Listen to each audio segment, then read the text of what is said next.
What starts here changes the world. I have a few suggestions that may help you on your way to a better world. And while these lessons were learned during my time in the military, I can assure you that it matters not whether you ever served a day in uniform. It matters not your gender, your ethnic or religious background, your orientation or your social status. Our struggles in this world are similar, and the lessons to overcome those struggles and to move forward, changing ourselves and changing the world around us, will apply equally to all.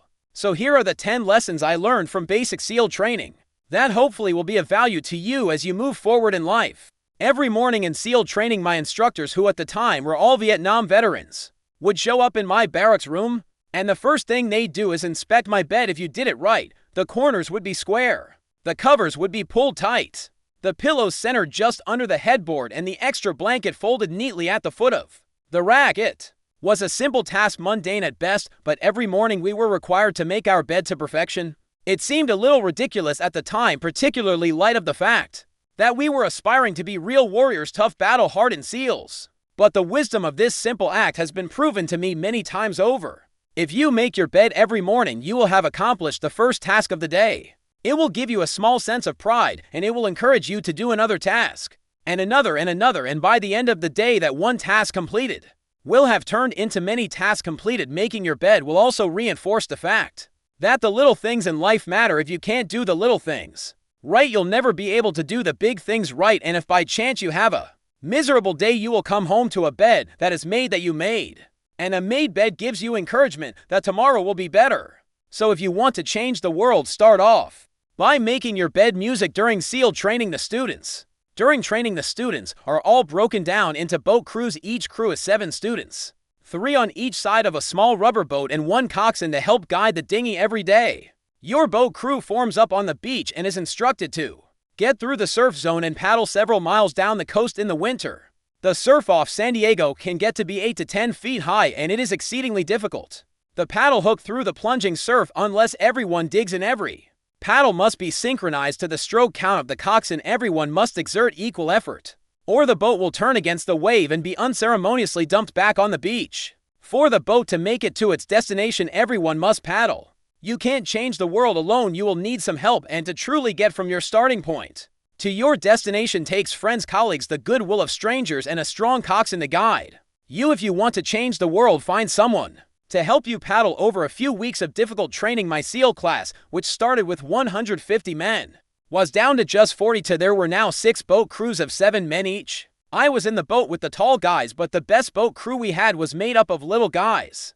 The Munchkin crew, we called them. No one was over 5'5". The Munchkin boat crew had 1 American Indian, 1 African American, 1 Polish American, 1 Greek American, 1 Italian American, and to tough kids from the Midwest. They out-paddled, outran, and outswam all the other boat crews. The big men and the other boat crews will always make good-natured fun of the tiny little flippers the Munchkins put on their tiny little feet prior to every swim, but somehow these little guys from every corner of the nation and the world always had the last laugh, swimming faster than everyone and reaching the shore long before the rest of us. SEAL training was a great equalizer. Nothing mattered but your will to succeed, not your color, not your ethnic background, not your education, not your social status. If you want to change the world, measure a person by the size of their heart, not by the size of their flippers. Several times a week, the instructors would line up the class and do a uniform inspection. It was exceptionally thorough. Your hat had to be perfectly starched, your uniform immaculately pressed, your belt buckle shiny and void of any smudges. But it seemed that no matter how much effort you put into starching your hat or pressing your uniform or polishing your belt buckle, it just wasn't good enough. The instructors would find something wrong for failing the uniform inspection. The student had to run fully clothed into the surf zone, then wet from head to toe roll around on the beach until every part of your body was covered with sand. The effect was known as sugar cookie. You stayed in the uniform the rest of the day, cold, wet, and sandy. There were many a student who just couldn't accept the fact that all their efforts were in vain, that no matter how hard they tried to get the uniform right, it went unappreciated. Those students didn't make it through training. Those students didn't understand the purpose of the drill. You were never going to succeed. You were never going to have a perfect uniform. The instructors weren't going to allow it. Sometimes, no matter how well you prepare or how well you perform, you still end up as a sugar cookie. It's just the way life is sometimes. If you want to change the world, get over being a sugar cookie And keep moving forward every day. During training, you were challenged with multiple physical events.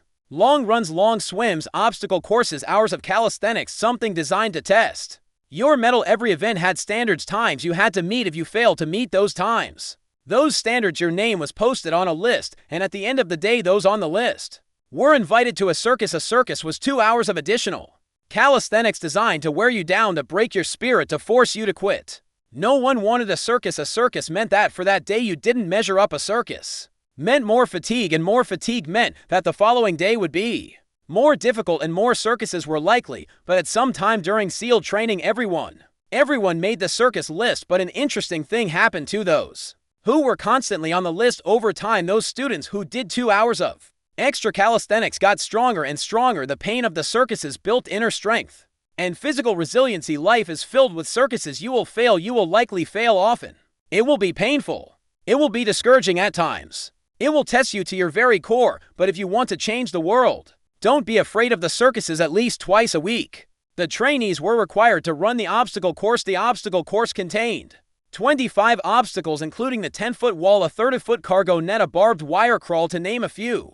But the most challenging obstacle was the slide for life. It had a 3-level 30-foot tower at one end and a 1-level tower at the other. In between was a 200-foot-long rope. You had to climb the 3-tiered tower, and once at the top, you grabbed the rope, swung underneath the rope, and pulled yourself hand over hand until you got to the other end. The record for the obstacle course had stood for years. When my class began in 1977, the record seemed unbeatable until one day a student decided to go down the slide for life head first. Instead of swinging his body underneath the rope and inching his way down, he bravely mounted the top of the rope and thrust himself forward. It was a dangerous move, seemingly foolish and fraught with risk. Failure could be an injury and being dropped from the course. Without hesitation, the student slid down the rope perilously fast. Instead of several minutes, it only took him half that time, and by the end of the course he had broken the record. If you want to change the world, sometimes you have to slide down the obstacles head first. During the land warfare phase of training, the students are flown out to San Clemente Island, which lies off the coast of San Diego. The waters off San Clemente are a breeding ground for the great white sharks. To pass SEAL training, there are a series of long swims that must be completed. One is the night swim. Before the swim, the instructors joyfully brief the students on all the species of sharks that inhabit the waters off San Clemente. They assure you, however, that no student has ever been eaten by a shark, at least not that they can remember. But you are also taught that if a shark begins to circle your position, stand your ground. Do not swim away. Do not act afraid. And if the shark, hungry for a midnight snack, darts towards you, then summons up all your strength and punch him in the snout, and he will turn and swim away. There are a lot of sharks in the world. If you hope to complete the swim, you will have to deal with them. So if you want to change the world, don't back down from the sharpest. As Navy SEALs, one of our jobs is to conduct underwater attacks against the enemy's shipping.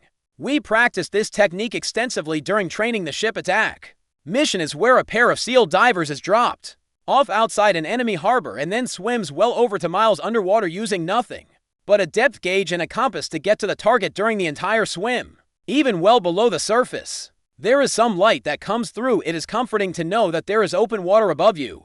But as you approach the ship, which is tied to a pier, the light begins to fade. The steel structure of the ship blocks the moonlight. It blocks the surrounding street lamps. It blocks all ambient light. To be successful in your mission, you have to swim under the ship and find the keel, the center line, and the deepest part of the ship. This is your objective, but the keel is also the darkest part of the show, where you cannot see your hand in front of your face, where the noise from the ship's machinery is deafening, and where it gets to be easily disoriented and you can fail. Every SEAL knows that under the keel, at that darkest moment of the mission, is a time when you need to be calm, when you must be called, when you must be composed, when all your tactical skills, your physical power, and your inner strength must be brought to bear. If you want to change the world, you must be your very best in the darkest moments. The 9th week of training is referred to as Hell Week. It is 6 days of no sleep, constant physical and mental harassment, and one special day at the Mud Flats. The Mud Flats are an area between San Diego and Tijuana where the rough water runs off and creates the Tijuana Sloughs, a swampy patch of terrain where the mud will engulf you. It is on Wednesday of Hell Week that you paddle down in the Mud Flats and spend the next 15 hours trying to survive this freezing cold, the howling wind, and the incessant pressure to quit from the instructors. As the sun began to set that Wednesday evening, my training class, having committed some egregious infraction of the rules, was ordered into the mud. The mud consumed each man till there was nothing visible but our heads. The instructors told us we could leave the mud. If only 5 men would quit, only 5 minutes, just 5 men, and we could get out of the oppressive cold. Looking around the mud flat, it was apparent that some students were about to give up. It was still over 8 hours till the sun came up. 8 more hours of bone-chilling cold, a chattering teeth, and the shivering moans of the trainees were so loud it was hard to hear anything. And then one voice began to echo through the night. One voice raised in song. The song was terribly out of tune, but sung with great enthusiasm. One voice became 2, and 2 became 3. And before long, everyone in the class was singing. The instructors threatened us with more time in the mud if we kept up the singing, but the singing persisted. And somehow the mud seemed a little warmer and the wind a little tamer and the dawn not so far away.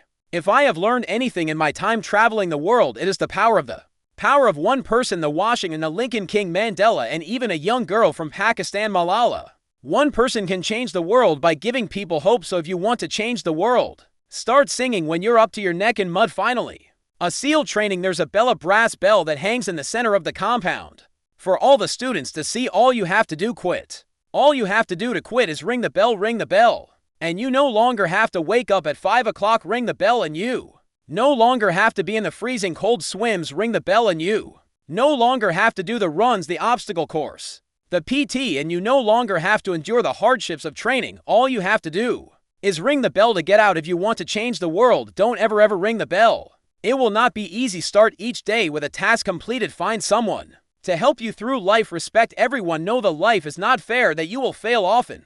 But if you take some risks, step up on the time through the toughest, face down the bullies, lift up the downtrodden, and never ever give up. If you do these things, the next generation and the generations that follow will live in a world far better than the one we have today. And what started here will indeed have changed the world for the better. Thank you very much.